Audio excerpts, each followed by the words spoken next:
Hello, everyone. Welcome to Back to School. Not the Rodney Dangerfield version either.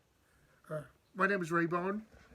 I teach at Southern Regional, and I teach this year Resource Room English, English 3 for 11th graders. And I also teach US 1 and US 2, and most of them are juniors also.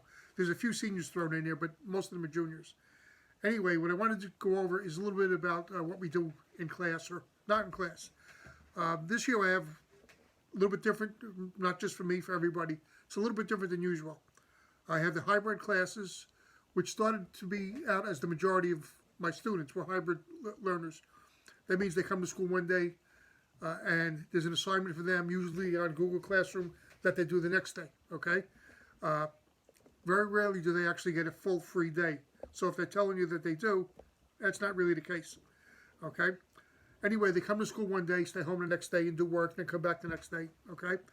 And they also have virtual learners. And they used to be a smaller number in the beginning. And they never come to school, okay? They get all their work that I sent to them online, okay?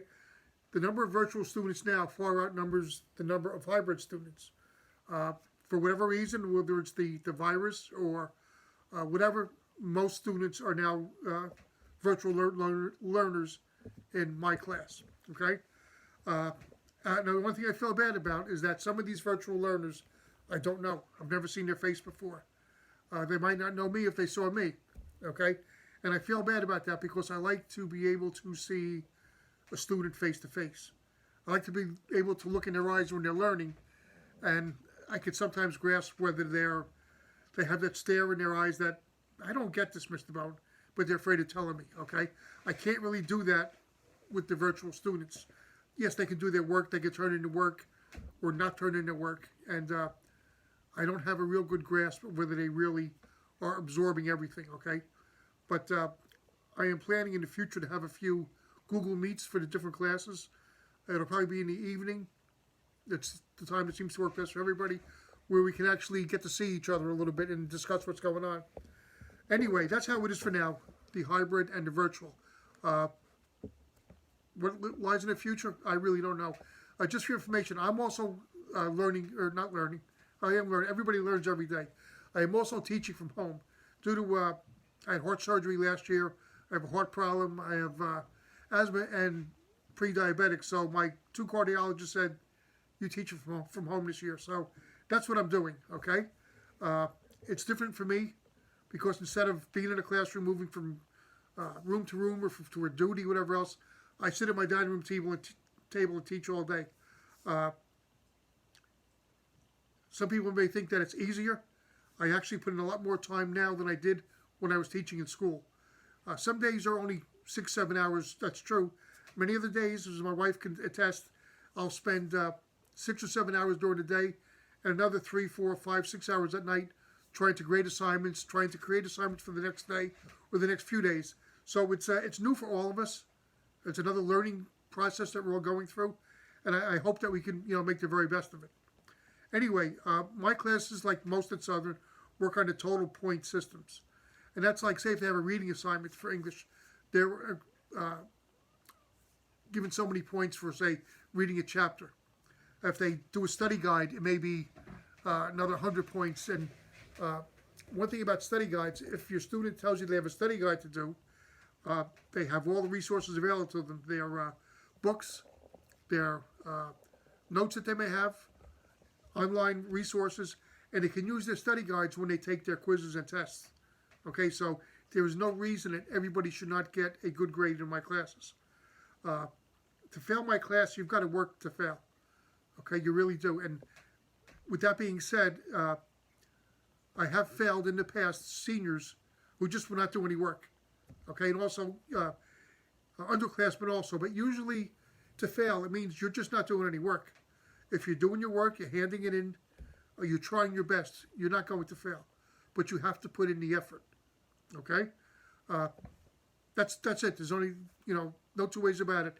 You have to put in some type of effort to pass my classes. And the effort is not going to kill you. It's not going to kill anybody. Okay? Anybody who's had me in the past knows that.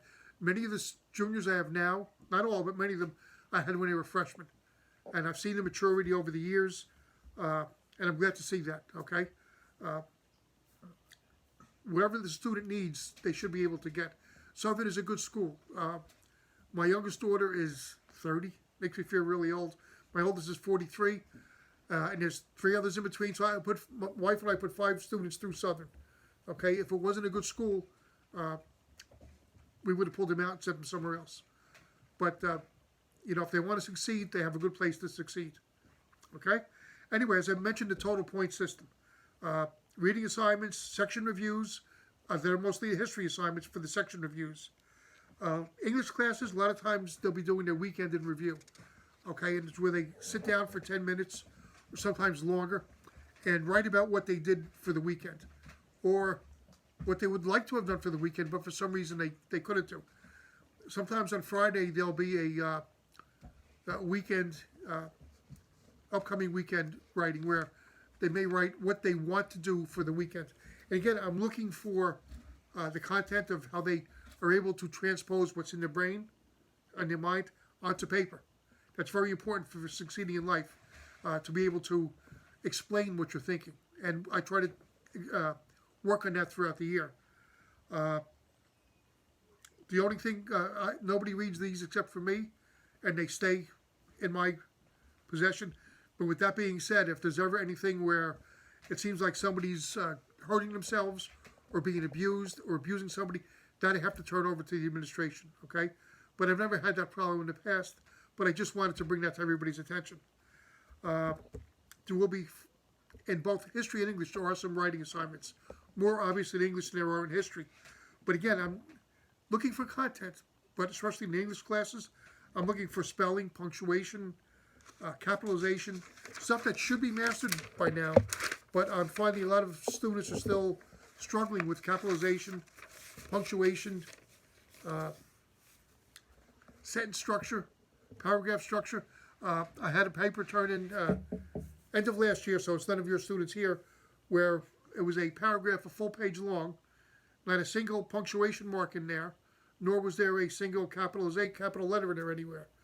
So I knew what the person was trying to tell me. They just were not doing a very good job of breaking it down and explaining it logically. So that's something I will work on. The students do work in Google Classroom for stuff they turn in, except for the students when they're in class that do assignment to turn it in. And Google Classroom, some of their writings I will make comments on. And it stands out. It's a different color. When I print something in there, type something in, it comes back as a different color. So if they look at it, they will say, okay, that's what it should have been instead of what I did. Sometimes if a word is not appropriate or not appropriate, it's not used correctly, I will go back and run a dash through that word, and it will not erase it, but lets the student know, no, that word should not have been in there, or it's the wrong use of a word. We do work on vocabulary, especially in English, although in history, throughout the year, we will be looking up what certain terms mean in order to understand what we are learning. So there will be some vocabulary quizzes. And again, the students can use a study guide ahead of time, and there's no reason that they should fail it, okay? There'll be no surprise quizzes or tests. Anything that happens, they will be well warned for in the future, for something that's going to happen in the future. Let's see. That's vocabulary. Okay. In English, okay, right now we're reading The Great Gatsby, okay? For the students that are in class, there's a copy available to read as either I read, or if there's just one student in class, I may just say, hey, read it yourself, read the chapter, and if you have any questions, ask me. And I usually try to get some grading done while that student is reading it. Many times in class, I will read the story to them, okay? I like to review what we've read, talk about it, because a lot goes on in The Great Gatsby. A lot of love and deception and stuff like that. And the topic of deception is sometimes difficult to explain for students of your age, your students, your children's age. Others grasp it quickly. It's like they have to learn how, when people get tricked, that's a form of deception, and we can develop it from there. Anyway, Gatsby's a good book. So far, we've had a test on the first 2 chapters, not on vocabulary, just on the content. End of this week, beginning of next week, there should be a study guide and a test on the second two chapters. We're really getting into the meat of the book right now. The first two chapters, we're kind of laying the groundwork down for what we're going to encounter in the future. Okay, after the Gatsby, we'll be reading The Crucible. It's a play that can be symbolized to the Red Scare that went on in the federal government back in the late 40s, early 50s for the communists with Joe McCarthy, Senator Joe McCarthy. And this was written as a means of explaining that in a different form than maybe just saying, coming out and writing a play about McCarthy. It's a play, so it's a little bit different writing.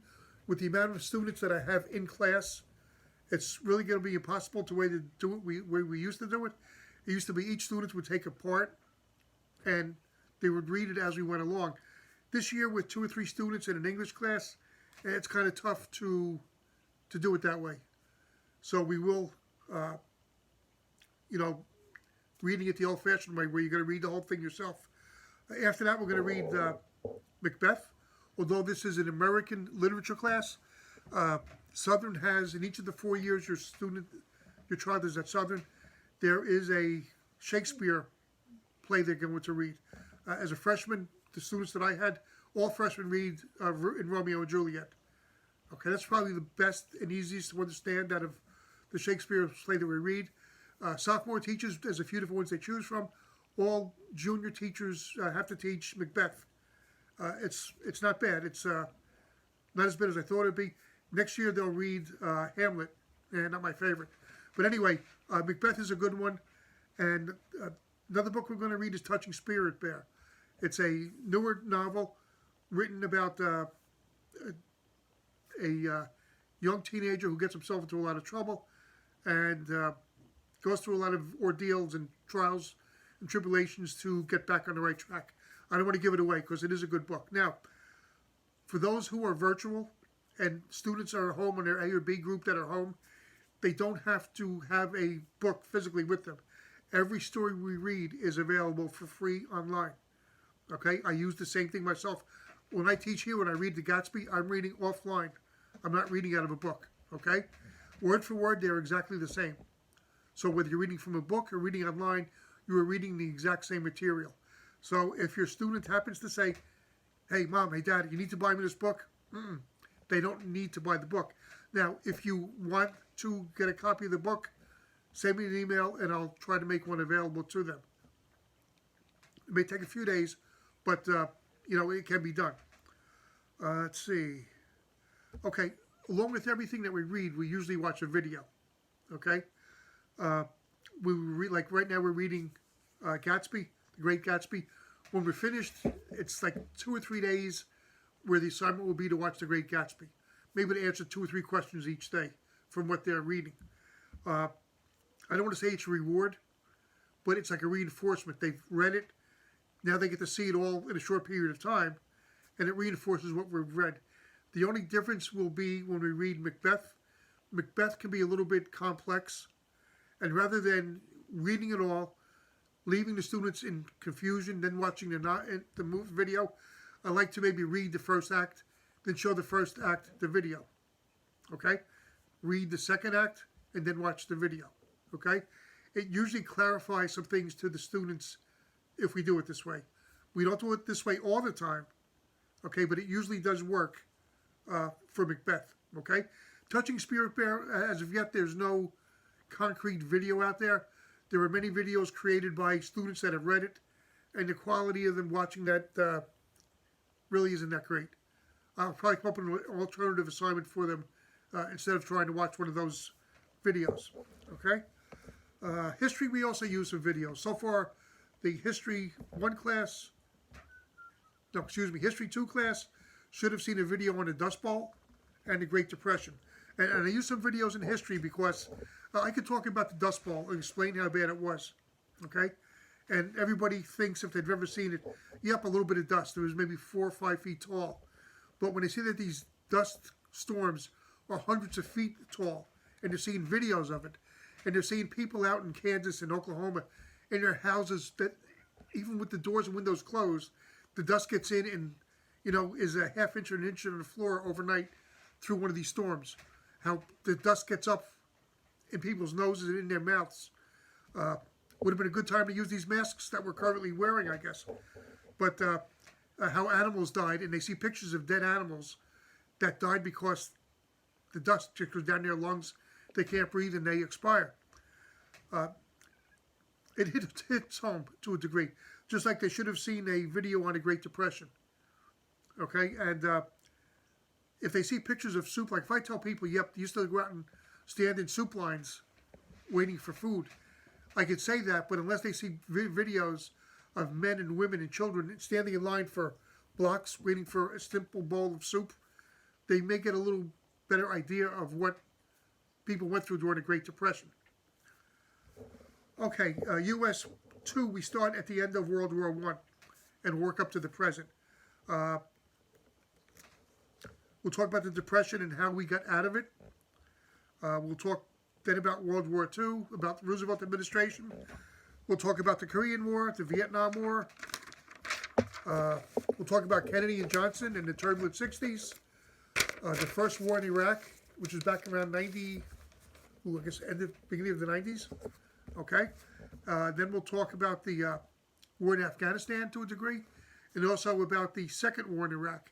And during that time, my oldest son was in Iraq for almost 13 months, and he was involved in some hot spots over there while he was there. He didn't bring home any videos, but he brought home some really neat snapshots, some pictures of what went on, and I will show some of them, to the class when we get to that point. We've already talked about the Declaration of Independence in US 1 and US 2, okay? Because I think it's important that we live in the greatest country in the world, and a lot of people don't know what the Declaration of Independence is, okay? We go over it. We've gone over it. We've done a little bit of writing about it. Then we went on to the U.S. Constitution, which we have gone through for the most part. They learned that, according to the founders, not all men were created equal, although they say they were. Okay, they meant all men who owned land or had a nice income. They were the men that were equal. Anybody else, mostly slaves and women, were not equal to the white man who was a landowner. Okay, we'll tell how things changed over the years. Okay, we'll talk about the Bill of Rights. We've already gone over them briefly, the first 10. There's a few others we'll go through also. Okay, we'll talk about the 18th, which is a prohibition, which we've already talked about, and how this area was famous for bootlegging alcohol during that time. The 19th Amendment, the right of women to vote, which didn't come around to somewhere in the 20s. So although women vote now, it hasn't been forever. It's just been 100 years. 21st Amendment, the repeal of prohibition. And then the 26th, which is voting rights, where you shouldn't be discriminated against regardless of sex, religion, race, or age, as long as you're 18. And that goes back to 1964. So the right to vote has gone through a lot of changes over the years. There are a lot of obstacles out there years ago, especially, we talk about obstacles today, but years ago there were a lot of obstacles especially for black people and other immigrants who they were citizens to vote. So we'll talk about some of those as we go through it. US 1, we started at the time of colonization, before we were a country. We talked about how each of the 13 states wanted to be an individual state, and the term state, used in the European aspect, means nation. So we had 13 original states, colonial states. The colonies become states. They all wanted to be individuals. Okay, they had individual currency, different laws, and it took, even after the Revolutionary War, or the War for Independence, as I like to refer to it as, it took an awful lot of years for everybody to come together. It did not happen overnight. Okay, it took a while to bring everybody together, and since grown to 50 states, maybe a few more in the future. We don't know yet, but everybody wanted to be separate, have their own laws, which they do, but now we are all at least held together by the federal government. Okay, and your specific rights amendments where the states of rights are preserved, okay, that they're not always outlawed by the federal governments. So anyway, that's all I have for tonight. We've covered English straight, covered US 1 and US 2. My grading system, as I tell students in class, as long as you turn your work in, okay, you can bomb your tests. Maybe not all of them, but some of them, and still get a decent passing grade. Now, if you're going to sit back and rely on just your test and not do any work at all, you're not going to pass, okay? The assignments are easy. When students are home, the assignment should not take more than 30, 35 minutes, maybe 40 minutes if you want to work a little bit more diligently, if you want to take a little more time. But it shouldn't take anything more than 42 or 43 minutes, which is the allotted time that you should be working every day when you are at home per class. Okay, so if you are having a lot of difficulty, please, if your student is having difficulty, please contact me. Okay, my email is rbohn@srsd.org. Okay, and I will get back to you as soon as I can. Once school day starts, I'm usually on a computer from 7:45 in the morning to, I check it up to 9 or 10 o'clock at night. Today's Sunday night. I have to admit, I was laying in bed Friday night, and I made the mistake maybe of putting Google Classroom on my phone. And 11:30 and 12 o'clock, I got a notice that some students turned in their work. And I have to say, I didn't get up at 11:30 or 12 o'clock to check it. I'll be checking it when I finish here. Tonight, for me, it's Sunday night. It won't be for you when you see this. It'll be sometime during the week. But again, if you have any questions, it's rbohn@srsd.org. And we'll get back to you just as soon as I can. Try to think of anything else. I think that's about it. So it was good speaking to you. I wish that I had seen your faces to talk to individually. Some of the parents I knew from a couple of years ago when I had your child as freshman, but I still like to be able to see people face to face. It's funny, I'm at the point now where when I see people face to face, when I see the students, for those of you who don't know, maybe some of you don't, I'm a retired police officer from Stafford Township. And when I started teaching, I had a lot of students in class who I knew the names quite well. And I would ask them, so are you the son of so-and-so, or you're the daughter of so-and-so? And they would say, yes. And like, where do you know my father from? And I used to have to say, oh, I just know them from around town. I didn't like to tell them that I had arrested their father for whatever reason, whatever. But I'm glad now that the students I have are past that stage. And people I have now, I don't know. When I meet them as freshmen or whatever else, I meet them as fresh faces, fresh names. And to me, it's refreshing anyway. It makes things, I don't want to say easier, but on back to school night, many times people would come in and say, I know you. And I'd say, yep, I know you too. And let it go with that. Okay? It doesn't happen anymore, which is great. Anyway, it's been a pleasure talking to you. I wish we could meet in person. I guess that's not going to happen with this back to school night. And this year anyway, hopefully next year it'll go back to some type of normalcy. I wish you and your child well this year. And again, just do the work, turn it in, and there'll be no problems. Good night, or good afternoon, whatever the case may be when you see this. Thank you for watching.